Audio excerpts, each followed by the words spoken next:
वृंदावन म्हणजे काय? वृंदायः तुलस्यः वनम इति वृंदावनम. वृंदा म्हणजे तुलसी, तुळशीचं जिथं बाग बगीचे आहेत त्या वनाला म्हणतात वृंदावन. वृंदया राधिकया सेवितम वनम इति वृंदावनम. वृंदा म्हणजे राधिका, राधिकेद्वारे सेवित जे वन आहे ते वन म्हणजे वृंदावन. वृंदानाम भक्त समूहानाम वनम इति वृंदावनम. वृंद म्हणजे भक्तांचा समूह, जिथे वास्तव्य करतो, भक्ती करतो त्या वनाला म्हणतात वृंदावन. बोल वृंदावन धाम की. भगवान परमात्म्याने स्वतः या वृंदावनाची निर्मिती केली. कोणासाठी? आपल्या भक्तांकरता. प्रेम के पिपास देख देख निज प्रेमियों को,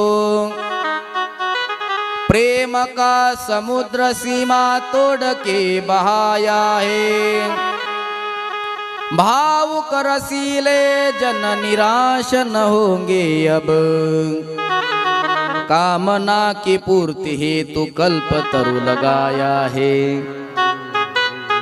चिंता मन जटित चारों चादर बिछाई जहां, भांति प्रतिभाति कुंज कुंज से सजाया है, भारत का भूषण तिलक तीनों लोकों का, भक्तों के वास हेतु वृंदावन बनाया है.